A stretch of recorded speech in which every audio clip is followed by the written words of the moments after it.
This episode is called Street building right there, Justice. that's what we stayed at for 14 days, and that building was rocking when Katrina was blowing. That was terrible. But everywhere you looked around here, there were fires popping up like crazy. Most of the people around here thought it was just going to be like any old hurricane. Yeah. When Katrina hit, it was like hell spilled over on Earth. I'll watch the Drake video tomorrow. Everywhere you looked was nothing but water as far as your eyes could see.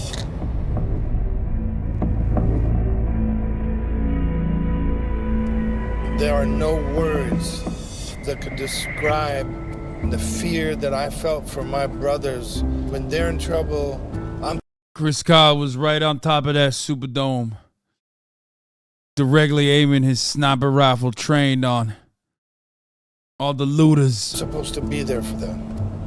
And so I was way in Eastern Europe the day it hit, and boy, you know, I got on a plane and got here as quick as I could. There was just, 2-3 days, boy, where there was just no radios, no phones, no nothing. No one can really explain the depth and the magnitude of. How much are they going to talk about how they fantasized about killing looters? Maybe even lie about actually killing people they called looters, by the way.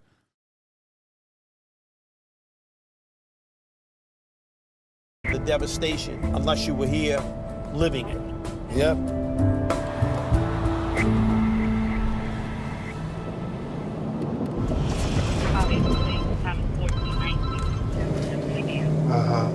Okay, 5 minutes. We just got a phone call from one of our narcotics teams that they're about to serve a warrant, and they're asking us for backup and assistance.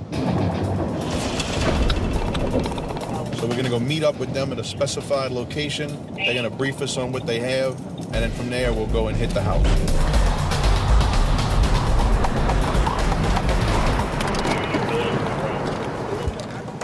Thanks to Jefferson Parish Sheriff's Office, crime is way, way down. But no matter how great our deputies are, there's always going to be areas that are problematic, and we're trying to hit those areas. And what kind of drugs are we looking for? Should be hard, crack. A few days ago, we made a CI buy, and subsequently, we got a search and seizure warrant. The mission of today is to execute the warrant. The CI has bought several times from this one individual that is dealing out of this house. We're gonna go hit the house and hopefully get him and get a bunch of drugs off the street. He's a heavy-set black male in his early 20s, and his hair's braided tight to his head. And he goes by Chunky, and when you see him, you'll know why. The target location is a 2-story multifamily dwelling. It's apartment number 1. It's on the first floor. We've been informed that the suspect is suspicious about police activity, so we believe there probably will be a lookout here somewhere. If they see us coming, they're gonna alert everybody. Then we're not gonna knock, we're gonna go right in. There's gonna be 2 adults in there. I love the idea of serving a warrant and they're worried. So they're like, we need Steven Seagal to come serve this warrant. He's our best and brightest in the blue, We need him to serve the warrant instead of us. And there's 5 children inside. The entry team's gonna be responsible for securing the interior of the residence. Who's got the long gun? Dimitri. So you'll be first, you'll be second, I'll go behind long gun. Okay.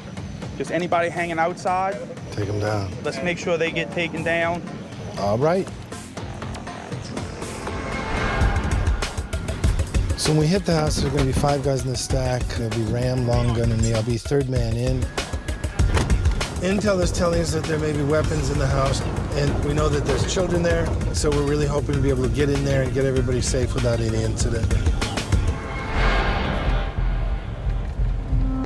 There's subjects that are aware that we've been hitting this area hard in reference to narcotics, so they're aware that we could be coming at any minute.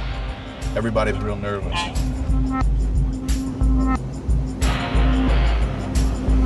If he sees us coming when we roll up, he could do anything. He could stash any drugs, run for it, pull a gun, anything could happen. Once we make the turn by the truck, it's going to be immediately within a few seconds. All right, it's right up here. Door's unlocked. Ready to go. They don't see nobody out. They don't see nobody out. Doors open, Ted. Get on the ground. Get on the ground. Get on the ground now. Y'all ready?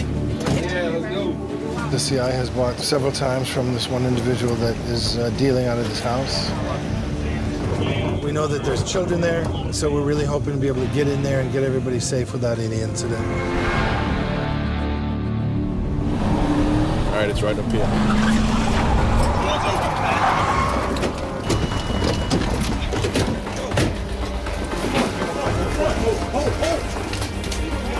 Get on the ground. Get on the ground, man. Get on the ground. Get on the ground. Get on the ground now. Get on the ground. Faster than that. Yo, come. There is 0% chance that this was like in any way, shape, or form genuinely a dangerous no-knock warrant. No-knock warrants are obviously, no-knock raids are obviously only dangerous for the people whose house you're blowing into, and the babies specifically that are about to get flashbanged in their cribs, and the dogs that are about to get murdered. But this one has to be a particularly like safe one because they sent a fucking camera crew with them. Come on downstairs. Come on downstairs.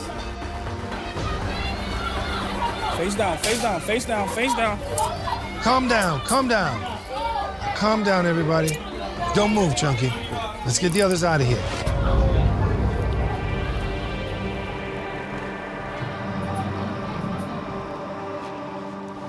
We went in, it was a perfect entrance. All right, we'll stand That's so Trump. It was a perfect entrance. Secured everybody, made sure nobody got hurt. The suspect that we were looking for Oh, he put his tactical shades on for this one, dude. That's how you know the shit was going down. is sitting on the ground right there. Hold on. Keita, go get my phone off the bed. I'm about to call my mama. What the wrong with y'all? Hey. What wrong with y'all? Oh my God. I just love the way they put babies in harm's way like this all the time. What? You mean like as in front of the cops? It's their house, man. And the only harm is you. What are you saying right now? You're the harm? What?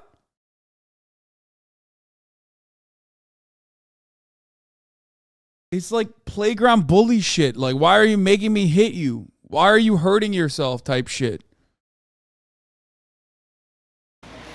And then they start screaming at us. As far as I'm concerned, it was a perfect operation. First thing we do is just try to make sure that everybody's safe, and then they'll come in and do the search. Yeah, you have to go through every piece close. Man, when these guys hide the stash, they hide it good. Check this door right here. Could be anywhere.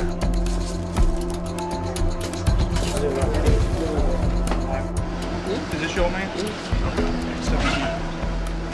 you have anything you want to tell me about? Right now is your time to complete. Look, you got a family and kids to think about.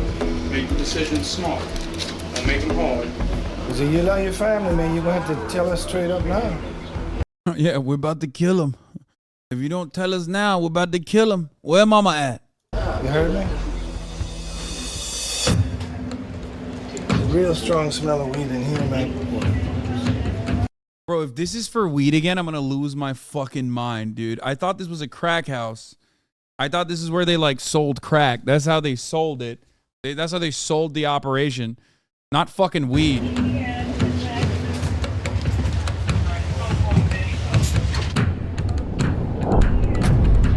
There's some crack right there. Wow, they stashed it real That's all you good. got. 2 dime-sized rocks. Straight up. I don't think I'm buying it. Where that weed at in the back? I had a blue shoe. In your blue shoe in this room? Blue shoe box. The blue shoe box. Bro, this is laughable. They got like $300, dude. Barely enough for a Hasanabi gifted subscription at the top of the fucking hour. You know what I mean? Especially when that 3-minute ad break comes. We want the panani, we want the gifted sub. You know what I mean? You can avoid the top of the hour ad break by subscribing. Plenty of you didn't have the aikido vision to know, but I've been serving ad breaks for 25 years. That's right. Here's a 3-minute ad break now. Flucky, thank you for the 10 gifted subs. Sleep is awesome. Thank you for the 5 gifted subs. Colonel Putty, thank you for the 10 gifted. Universal Geneve, thank you for the 5 gifted. That's all there is. Based on our intel, we expected to find a lot of drugs. We found some and we're taking it on that. We did not find a lot of drugs. I ain't trying to get into no kind of trouble. I mean, it's right. Stay clean. Get yourself. You working? Yes, sir. So you take pee tests? You pee clean and everything? Yes, sir. I don't do no drug. I got 2 children. You got to be there for them, man. Exactly. They need a father. They don't need no father that's locked up. Why are they giving a lecture to like everyone in the house? Like, it's just like, dude, you just strung these motherfuckers up, bro. Let them fucking live. We've done all we can here now, so narcotics will come in and build the case. Everything all right, baby? Everything cool. Everything fine. You heard me? Everything fine. Dude, Steven Seagal deploying his AAV on the children. Oh my lord, dude. Oh, that's a crime. It's very difficult for us to see things like this where you have children in a house where they're slinging dope. Children need good role models and a safe environment. When there's narcotics being sold, it's usually indicative of neglect. So we're just glad that the kids are not going to be exposed to this for a while. Got him for you, sir. And we hope that this gentleman can clean up his act and be a good role model.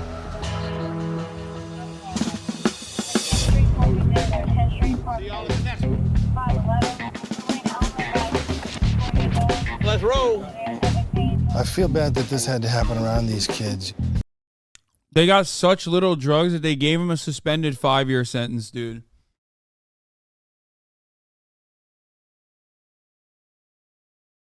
Which, by the way, for the record, like, that's an insanely small amount of drugs. He received a 5-year suspended sentence. That's how you know this was a fucking dud ass. This was an absolute fucking dud ass raid, bro. They made it seem like it was a kingpin. And they got like 1 bag of oregano and 3 little fucking dime bags of crack. Let's roll. A suspended sentence is like, it's like time served. He doesn't go to jail. Like, he's just on probation. I feel bad that this had to happen around these kids. Children are our future. We got to protect them. Let's go. Probation is still fucking awful, by the way, for the record. It's just another way to, like, probation is still awful. That's why I said it's, like, clear that they didn't get anything out of this.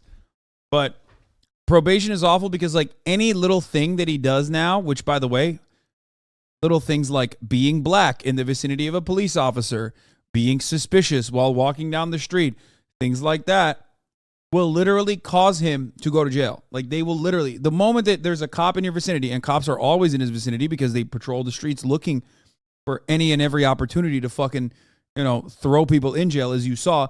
A lot of those people run from cops because of this exact same thing. Because, like, when they run away, they have a chance to get away from these fucking, you know, potato bags.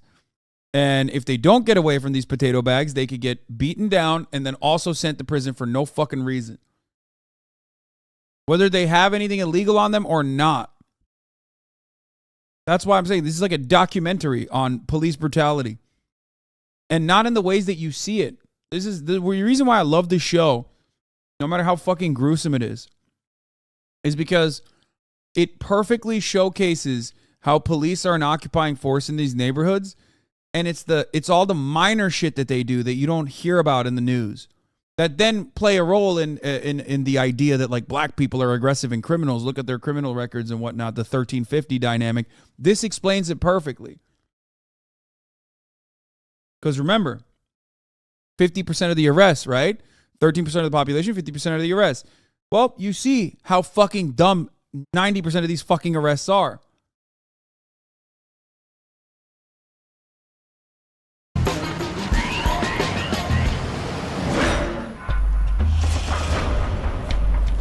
My brother, man, you still looking good, baby. I don't know about that. Still looking good. You still playing your music? Yes, sir. Today we're here to see Eddie Compass, who was chief of police of New Orleans Police Department during Katrina. Yeah, that amount in a single bag and getting him with the intent to distribute is absolutely insane. I used to deal weed and I never traveled multiple bags simply to avoid that charge. They went after him hard. Yep. We served together during Katrina and became best of friends. Man, you're looking younger and younger. I don't know what your secret is. Well, I'm staying around these kids, man. I'm staying around these kids. These days, Eddie Compass is reaching out to at-risk youth.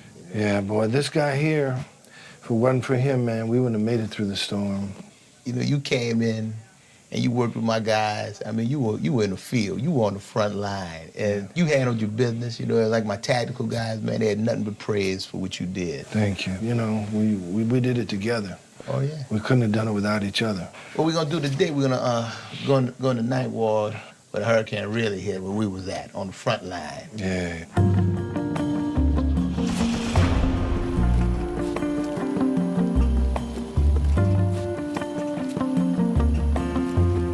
This was one of the most lucrative and busiest areas in the lower ninth ward, where commerce was vibrant in the black community. This is years later. And nothing been done. Nothing's been done. Since Katrina, good kids in neighborhoods just like this are really struggling because they've lost their support system. Juvenile crime is way up. So Eddie feels like through a martial arts program, he can get some of these kids back, give them great opportunities. When I think about martial arts, you're the first person I think of. So Thank you. If you can give me a hand with kicking this off, you know, getting the kids interested, I'd really appreciate that, my brother. I'm definitely going to do that. It'd be my honor and my pleasure to do that. If we can get kids involved in something positive, it'll really cut down on crime, and that's what I'm all about.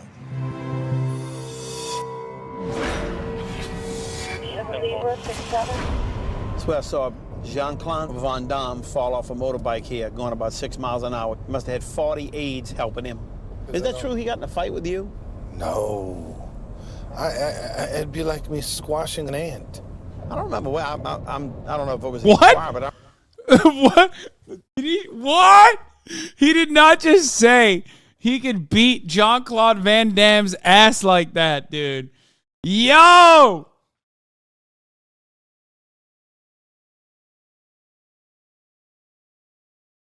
No shot, dude. I remember reading something about that. Come on. You, Larry? Thought he said he did like a spinning double twist kick double or some kick. shit. It's like on the front of it. If he sees me, he runs. Well, he said that he whooped some aikido ass or something. I don't know. Come on. WB, heading over to the West Bank. 10-4.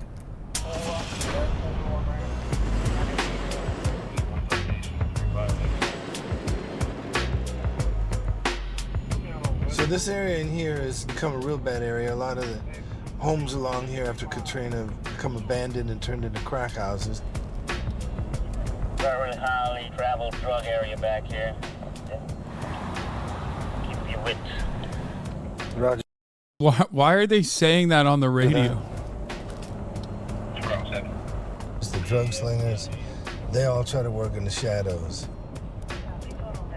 For as long as I've been doing this, I try to be able to see into the shadows.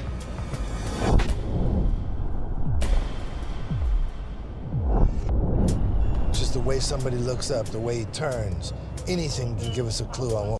None of this is probable cause. Steven Seagal once again demonstrating that there is very little evidence you need to just detain black people in poor ass fucking neighborhoods, dude. We got to do and how to do it.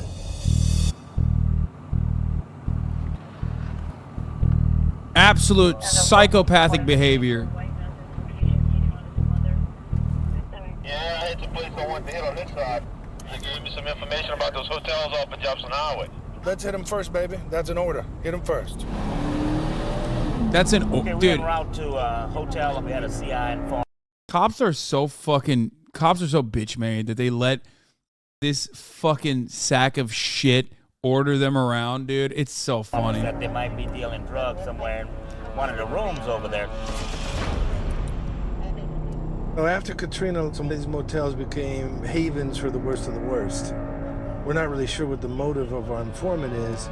Might be that he's got an enemy in there that he wants to crush. Might be that he's setting us up for an ambush. We really don't know. But the long and the short is, it's a recipe for something dangerous unless we're really on our toes. We're gonna move in quickly and try to catch him off guard.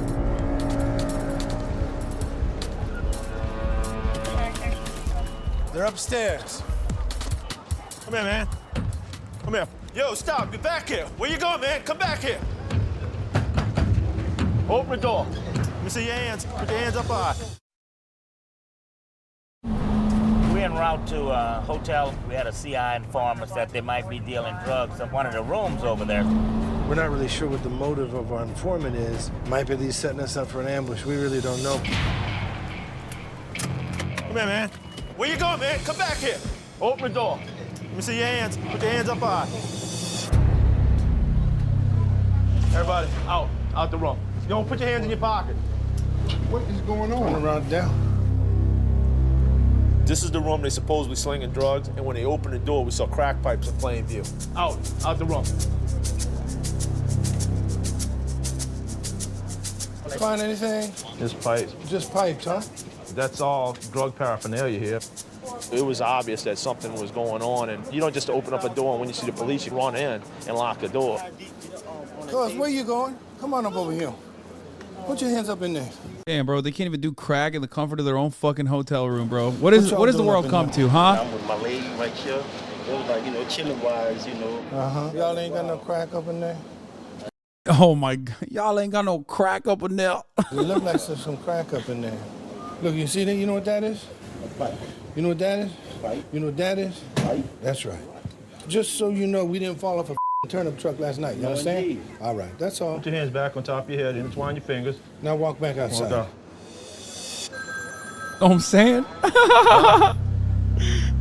Dude, it's wild that he's like always, like, has no one ever told him, like, hey, man, like, there's a black cop on the force. He didn't just pull him aside one time and was like, yo, Steven, like, you have to stop doing this. Like, everybody at the force is talking about it. It's getting kind of weird. You keep code switching so hard. Like, it's very odd. You got to, like, it's weird. It's such a weird thing that you're doing. Get him out here. No. I just called him on the phone and said, well, don't look out the window. Don't look out your peephole. The police are here. Somebody here got something that they ain't supposed to have. You got any drugs on you? If it's in your pants and I find it in your pants, I'm gonna make you very uncomfortable. Yes, sir.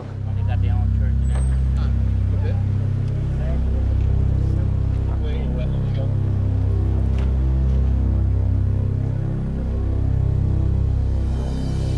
What you found?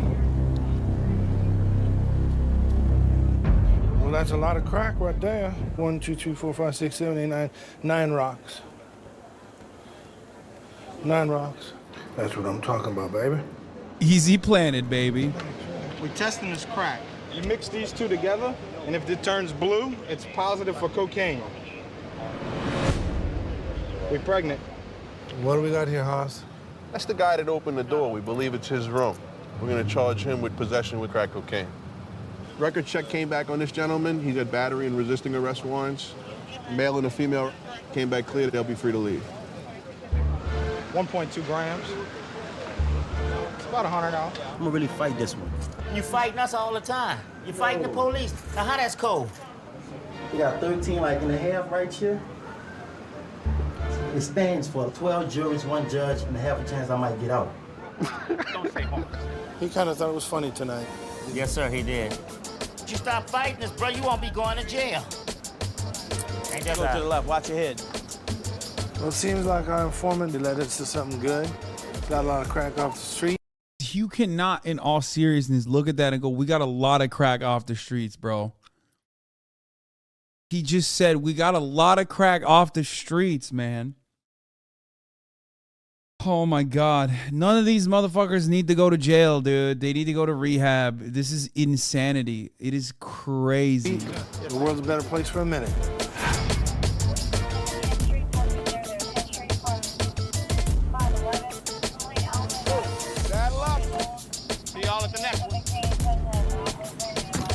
Let's roll. No, it was a good little deal. It was a good little pop. Yes, sir.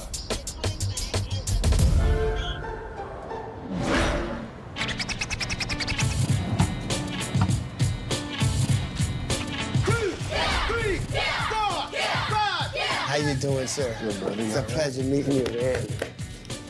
Have they arrested a single white person? One time on accident, they arrested a white person. Literally. 11 episodes. And even then, they arrested the black person first. But then they found out that the white people were beating on the black person. So then they were like, oh, well, we let him go. And I repeat, they actually said this openly. They said, well, they were very nice to us. They said they were very nice to us, so we let him go. So then they were like pressured to arrest those guys. Oh, and then one time, last episode, they did like a big sting, kind of like this no-knock warrant that they did. Where the big sting was like a white dude with like one bag of weed, and I think like maybe $200 of cash in his pocket. Yeah, it was like a white teenager that they arrested, and they made him seem like he was like a drug kingpin. I'm a great fan of it. Then why are you watching this? Why? This is a perfect demonstration of police incompetence and like everything that I talk about. Literally every fucking thing that I talk about with respect to how policing in this country is fundamentally broken, they demonstrate. And they do it while flexing about it because they think that this makes them look good. And also, it's pretty funny, too, because Steven Seagal is just such a kook. My brother. So I'm here with my friend Eddie Compass and his very good friend, karate sensei, Mr. O'Neill. Who could get these kids more motivated than you to start this program off? So that's why we're so glad you're here.